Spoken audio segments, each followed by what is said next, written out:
بسم اللہ الرحمن الرحیم الحمد للہ رب العالمین والعاقبۃ للمتقین الصلاۃ والسلام علی سید الانبیاء والمرسلین اما بعد۔ سامعین و ناظرین السلام علیکم ورحمۃ اللہ وبرکاتہ۔ سامعین و ناظرین، بندہ ناچیز کی آج کی ویڈیو وہابی دیوبندی اسماعیلی فرقہ کے مولوی ساجد خان کوڈو کی ویڈیو کے جواب میں ہے۔ وہابی فرقہ کے مولوی ساجد خان کوڈو نے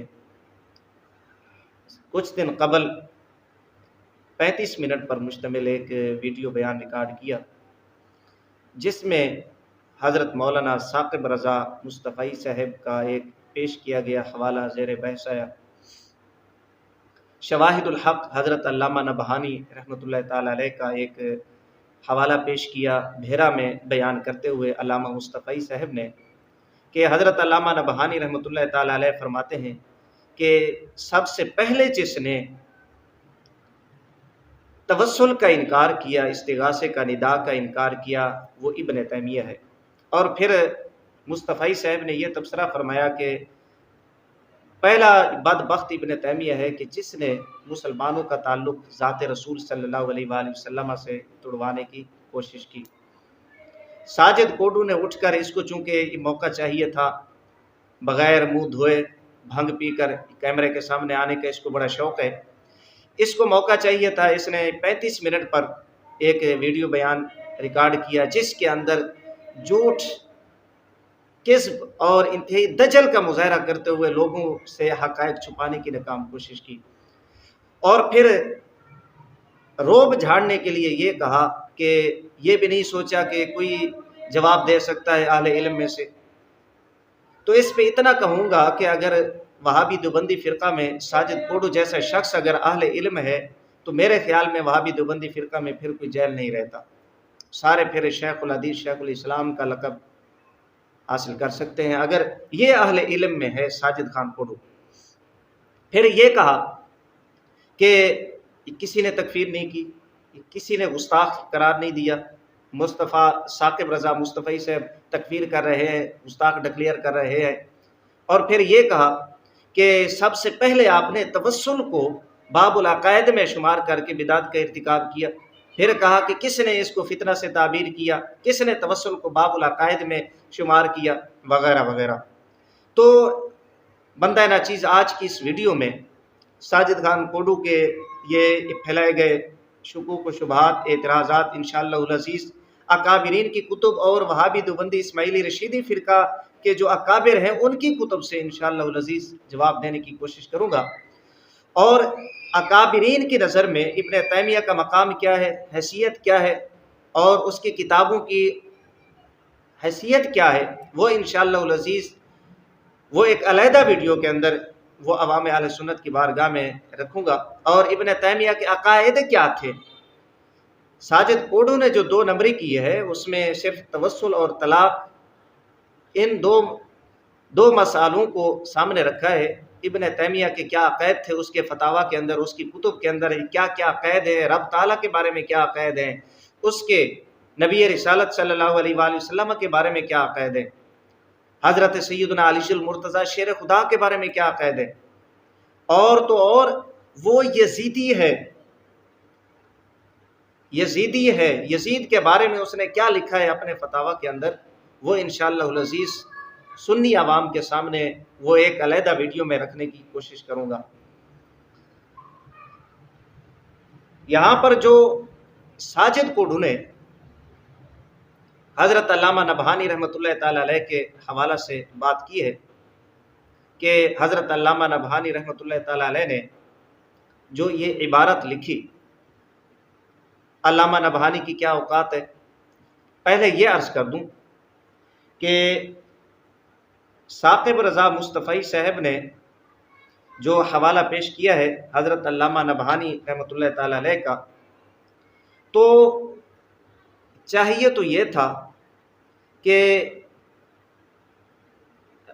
ثاقب رضا مصطفی صاحب نے عبارت نقل کی۔ وہابی دیوبندی اصول یہ ہے کہ جب ناقل کسی عبارت کو نقل کر دے تو وہ بری ذمہ ہو جاتا ہے۔ یہ میرے پاس کتاب ہے، جواب حاضر ہے، اور نظام الدین امروہی اور اسی طرح مفتی ابوالقاسم اور اسی طرح وہابی دیوبندی اسماعیلی فرقہ کے عبد الرحیم، یہ حسب حکم پسند فرمودہ اور مرتب جواب حاضر ہے۔ صفحہ نمبر 25 کے اوپر یہ اصول لکھتے ہیں کہ یہ بات بھی ذہن نشین رہے کہ جب ناقل کسی بات کا حوالہ پیش کر دے تو ناقل بری الذمہ ہو جاتا ہے۔ ناقل جب کسی بات کا حوالہ پیش کر دے تو ناقل بری الذمہ ہو جاتا ہے۔ تو اب اس وہابی دیوبندی اصول کے مطابق جب رضا ثاقب صاحب نے شواہد الحق علامہ نبہانی رحمۃ اللہ تعالی علیہ کی کتاب کا حوالہ پیش کیا تو وہ بری الذمہ ہو گئے، ان کے اوپر تو تنقید ہو ہی نہیں سکتی ہے کہ سامنے تو اٹھ کر کیمرے کے سامنے آ کر بغیر منہ دھوئے نسوار رکھ کے علامہ ثاقب رضا مصطفی صاحب کے اوپر بک بک کر رہا ہے، ان کے ذمہ تو یہ حوالہ آتا ہی نہیں ہے۔ اس کے بعد پھر اس نے یہ کہا کہ کس نے حضرت توسل کے مسئلہ پر ابن تیمیہ کا رد کیا؟ یہ تو علامہ نبہانی، حضرت علامہ نبہانی رحمۃ اللہ علیہ کے بارے میں کہتا ہے کہ ان کی کیا اوقات ہے، یہ تو ان کے قدموں میں بیٹھنے کے قابل نہیں ہے، ہم ان کا بڑا ادب کرتے ہیں۔ بھئی خیر ادب کرتا ہے تو ابن تیمیہ کی زندگی میں توسل کے مسئلہ پر حضرت علامہ سبکی رحمۃ اللہ تعالی علیہ نے رد کیا، اور علامہ نبہانی رحمۃ اللہ تعالی علیہ سے ملتی جلتی عبارت ان کی شفاء السقام یہ میرے پاس موجود ہے۔ یہ کہتے ہیں میں نے اتنی کتابیں پڑھ لی، وہ خیر کتابیں پڑھی ہیں نا تم۔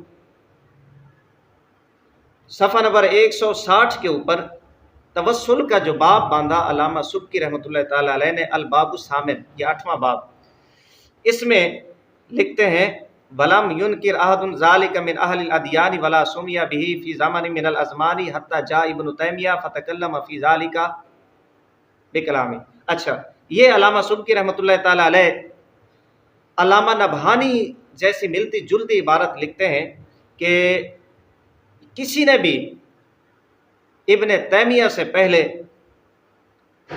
جتنا زمانہ گزرا ہے کسی مذہب والے نے، کسی نے بھی توسل کا انکار نہیں کیا۔ یہ شفاء السقام صفحہ نمبر 160 کے اوپر یہ علامہ سبکی رحمۃ اللہ تعالی علیہ نے ابن تیمیہ کا اس کے زمانے کے اندر رد فرمایا، شفاء السقام فی زیارت خیر الانام۔ اور اسی مسئلہ میں امام ابن حجر حیتمی رحمۃ اللہ تعالی علیہ، انہوں نے پوری کتاب لکھی الجوہر المنظم، یہ پوری کتاب امام ابن حجر حیتمی مکی رحمۃ اللہ تعالی علیہ نے ابن تیمیہ کے رد میں لکھی ہے۔ اس کے بعد حضرت علامہ ثاقب رضا مصطفی صاحب نے جو فتنہ سے تعبیر کیا اور اس کو بڑی تکلیف ہوئی، بھئی کس نے فتنہ کہا اس کو؟ یہ کتاب ہے میرے پاس مرآت الجنان، حضرت امام ابو عبداللہ یافعی شافعی رضی اللہ تعالیٰ عنہ۔ اچھا، یہ بھی ابن تیمیہ کے زمانے کے بزرگ ہیں۔ اچھا، یہ کیا لکھتے ہیں؟ صفحہ نمبر 180 ہے، اور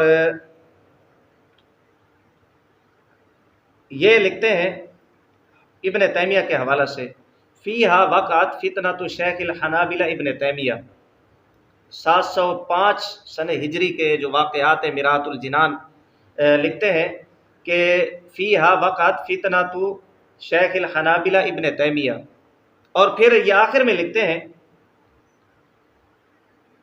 انہ یقول ان الرحمن علی العرش استوى حقیقۃ وانہ یتکلم بحرف وصوت ثم نودی بدمشق وغیرہا من کان علی عقیدۃ ابن تیمیہ حل مالہ ودمہ۔ یہ ندا دی جاتی تھی کہ جس بندے کا عقیدہ ابن تیمیہ کے عقیدہ کے مطابق ہے تو اس کا خون اور اس کا مال حلال ہو جائے گا۔ یہ امام ابو عبداللہ یافعی شافعی رحمۃ اللہ تعالی علیہ مرآت الجنان کے اندر صفحہ نمبر 180 سن 705 کے جو واقعات ہیں یہ اس میں لکھا امام ابو عبداللہ یافعی رحمۃ اللہ علیہ۔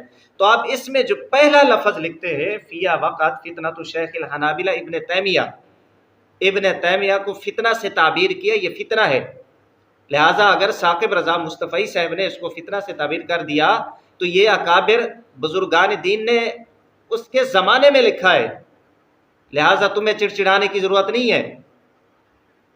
اس کے بعد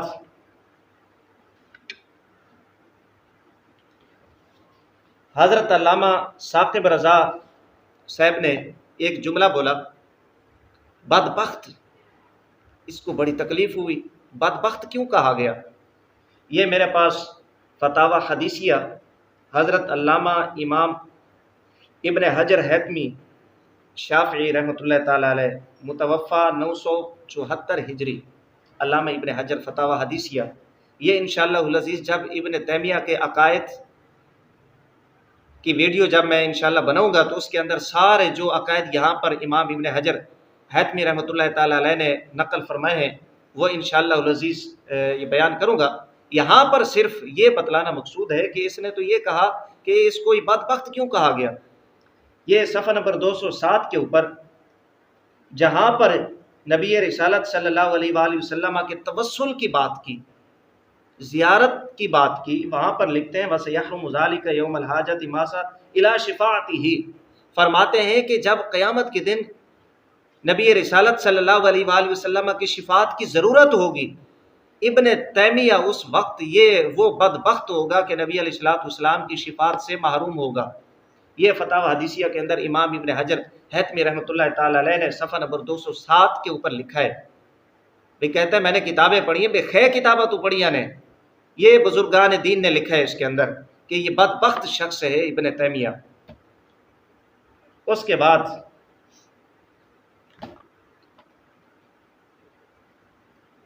یہ میرے پاس ہے فتاوی قادریہ، وہابی دیوبندی اسماعیلی رشیدی حضرات ان کو دیوبندی کھاتے میں ڈالتے ہیں، وہ اس وجہ سے کہ قادیانیوں کی تکفیر انہوں نے کی ہے۔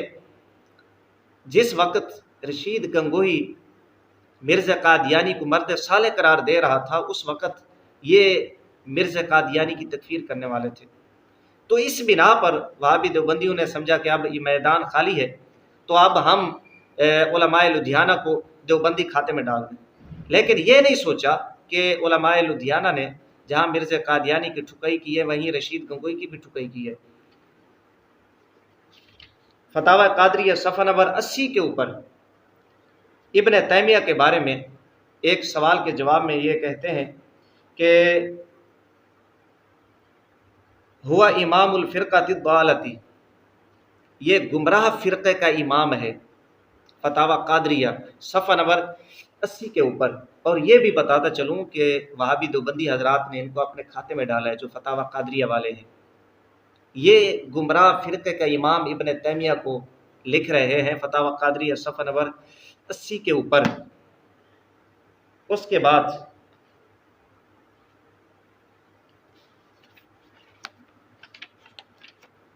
پھر یہ چیلنج کرتا ہے توسل کو باب العقائد میں کس نے داخل کیا، اور پھر یہ بھی کہا کہ جس نے توسل کو باب العقائد میں داخل کیا ہے وہ بدعتی ہے، یہ رضا ثاقب صاحب کو کہا اس نے۔ یہ میرے پاس عقائد اہل سنہ والجماعت مدلل سلیم اللہ خان نے اس کتاب کو پسند کیا ہے، اور تقریباً اس کتاب کے اوپر 15 سے زائد وہابی دیوبندی اسماعیلی مولویوں کی تقاریضیں ہیں۔ یہ وہابیوں کا ہی اصول ہے، جو کتاب پہ تقریر لکھنے والا ہوتا ہے وہ اس کتاب کا ذمہ دار ہوتا ہے۔ اب کن کی تقاریضیں؟ خواجہ خان محمد، اسی طرح مولوی سید محمد ارشد مدنی، سلیم اللہ خان، حنیف جلندری، ابو بکر غازی پوری، اور اسی طرح سرفراز خان صفدر، تقی عثمانی، یہ ساجد کوڈو کی ممدوح شخصیت ہے، مکی حجازی، اسی طرح ڈاکٹر عبدالرزاق سکندر، سعید احمد جلال پوری، اسی طرح مولوی عبد المجید لدھیانوی، زاہد الراشدی، خالد محمود کذاب زمانہ۔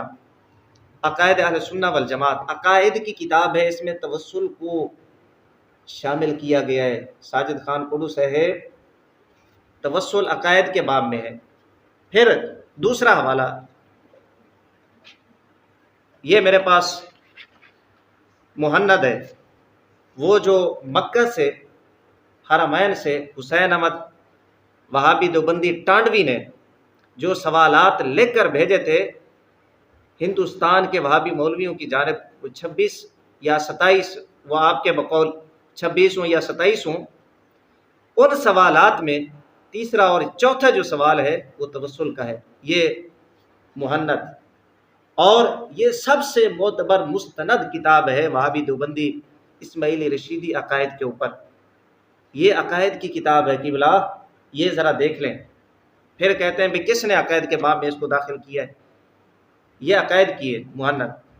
اچھا، یہ میرے پاس فتاوی مظاہر العلوم، فتاوی خلیلیہ، صفحہ نمبر 403 کے اوپر یہاں پر باقاعدہ انہوں نے وضاحت کی ہے، محمد خالد وہابی دیوبندی نے۔ یہ کیا لکھتا ہے کہ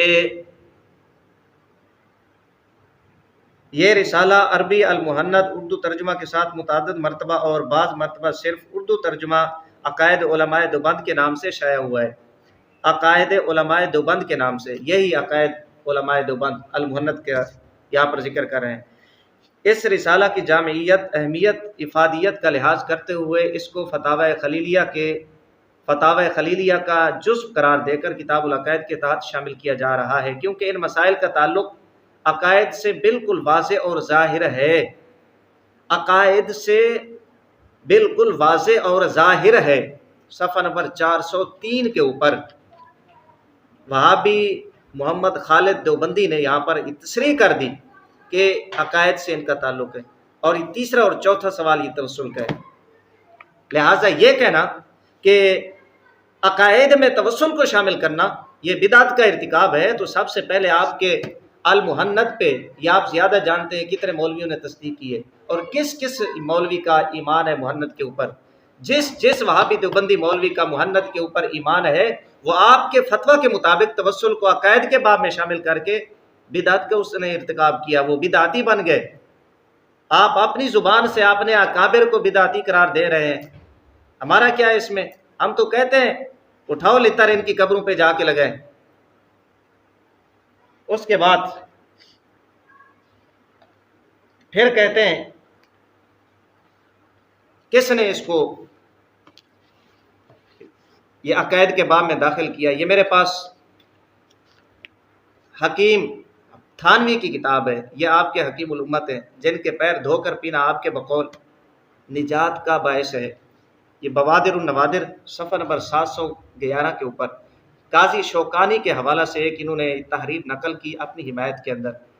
یہ کیا لکھتے ہیں کہ توسل کا انکار نبی کریم کی شفاعت کا انکار ہے۔ توسل کا انکار نبی کریم کی شفاعت کا انکار ہے، اور شفاعت کا انکار قرآن کا انکار ہے۔ توسل کا انکار شفاعت کا انکار ہے، اور شفاعت کا انکار قرآن کا انکار ہے۔ تو اب آپ فیصلہ کریں کہ قرآن کا منکر کون ہوتا ہے؟ مسلمان ہوتا ہے قرآن کا منکر؟ صفحہ نمبر 711 کے اوپر بوادر النوادر تھانوی یہ لکھتا ہے۔ یہاں تک تو ابن تیمیہ، جو مقام ابن تیمیہ کا وہابی دیوبندی اسماعیلی رشیدی فرقہ کی کتب میں ہے وہ ظاہر ہے۔ ناچیز کے پاس الحمدللہ بکثرت حوالہ موجود ہیں کہ جس میں ابن تیمیہ کا رد وہابی دیوبندی مولویوں نے خود کیا ہے، کہ بصائر کو اٹھا کر دیکھ لیں، حمداللہ جان ڈاگی۔ اسی طرح شمس الحق افغانی نے جو حاشیہ لکھا ہے شرح عقائد کے اوپر، وہ آپ ذرا پڑھ لیں، آپ کو پتہ چلے۔ اسی طرح نظم الفرائد، یہ بھی شرح عقائد کا حاشیہ، اس کو پڑھیں یا آپ کو پتہ چلے کہ کس کس آپ کے مولوی نے ابن تیمیہ کا رد کیا ہے۔ یہ میرے پاس کتاب ہے، اس کتاب کا نام ہے تسکین الاتقیاء فی زیارت خاتم الانبیاء، لکھنے والے وہابی دیوبندی اسماعیلی فرقہ کے مولوی محمود عالم صفدر اکاڑوی۔ یہ کیا لکھتے ہیں؟ یہ تو حوالہ دے رہا تھا حضرت علامہ ذہبی رحمۃ اللہ تعالی علیہ کا۔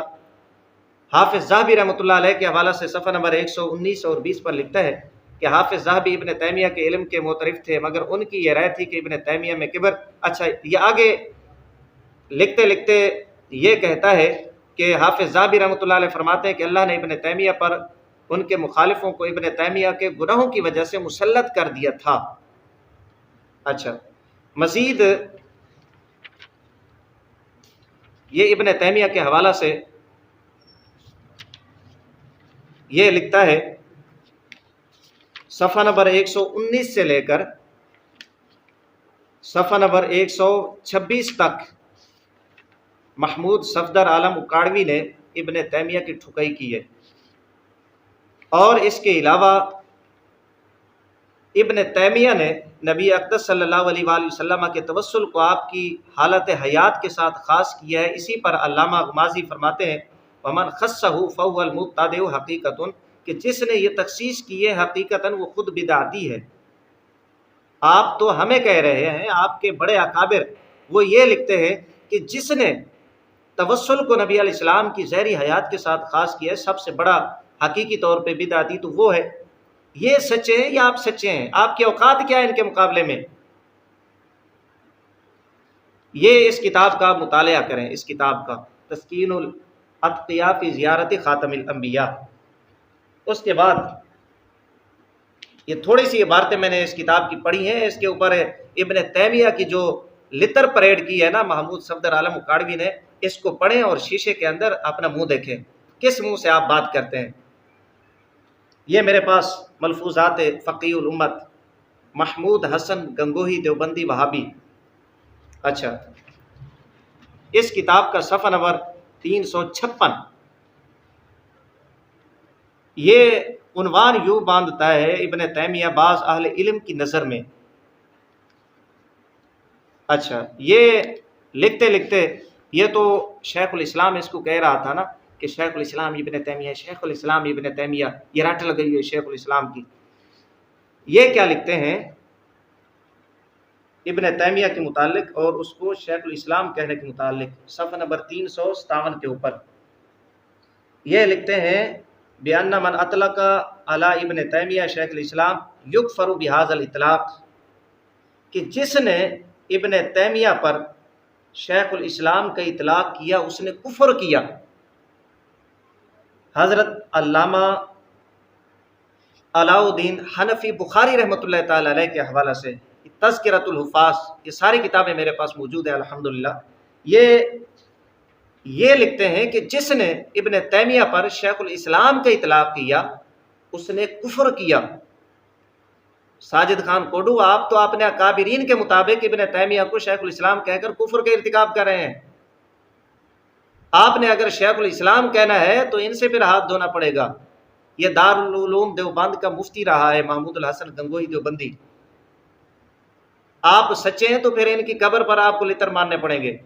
اگر یہ آپ کے اکابر سچے ہیں، آپ جھوٹے ہیں تو پھر آپ کی لٹریشن کرنے کی ضرورت ہے۔ یہ صفحہ نمبر 357 کے اوپر۔ اسی طرح یہ شیخ الاسلام کہہ رہا تھا، اصل میں بات یہ ہے کہ جب قلم ساجد خان کوڈو جیسے نااہل لوگوں کے ہاتھ میں آیا تو جس کو انہوں نے چاہے شیخ الاسلام بنا دیا، جس کو چاہے اسلام سے گرا دیا۔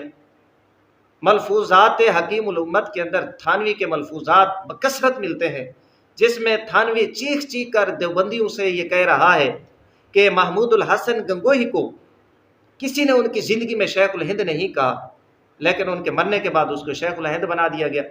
رشید احمد گنگوہی کانے کو کسی نے امام ربانی نہیں کہا، مرنے کے بعد اس کو جناب والا امام ربانی کہہ دیا گیا۔ تھانوی خود اپنے سے حکیم الامت کا انکار کر رہا ہے، یہ حضرات اس کو حکیم الامت بنائے جا رہے ہیں۔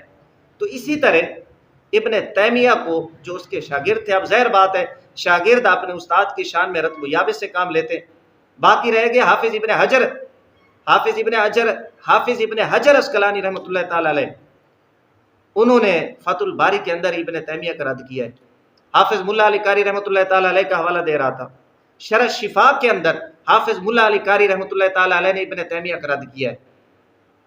اسی طرح جس کتاب کا تو حوالہ دے رہا تھا امام ابن حجر اسقلانی رحمۃ اللہ تعالی علیہ نے الدرر، اس کے اندر اس کے حالات واضح لکھے ہیں۔ حضرت علامہ ذہبی رحمۃ اللہ تعالی علیہ نے تاریخ اسلام کے اندر یہ تو کہتا ہے کہ فلاں نے تعریف کی، لیکن یہ بھی تو لکھا ہے کہ عقائد اور اصول کے اندر ہم اس کی پیروی نہیں کرتے۔ علماء نے رد کر دیا اس کو، ابن تیمیہ کو، اور آپ اٹھ کر کیمرے کے سامنے آ کر بھنگ پی کر دفاع کرنے آ جاتے ہیں اس کا۔ آپ کو شرم آنی چاہیے۔ یہ چند حوالہ جات صرف یہ آپ حضرات کے سامنے رکھیں کہ وگرنہ میرے پاس الحمدللہ یہ انوار الباری بھی ہے، مولوی انور شاہ، وہ پڑھیں، آپ کو معلوم ہو جائے گا کہ مولوی انور شاہ نے ابن تیمیہ کا کس طرح رد کیا ہے۔ ملفوظات محدث کشمیری میرے پاس پڑے ہوئے ہیں، وہ پڑھیں آپ کو پتہ چلے کہ مولوی انور شاہ کشمیری نے ابن تیمیہ کا کتنا رد کیا ہے، کتنی اس کی لتر پریڈ کی ہے۔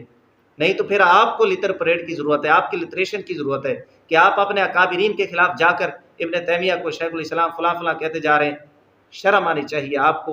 گندی زبان کھولنے سے پہلے آپ کو یہ ضرور سوچنا چاہیے کہ آپ کے اکابرین نے اپنی کتب کے اندر کتنا گند لکھا ہے ابن تیمیہ کے متعلق،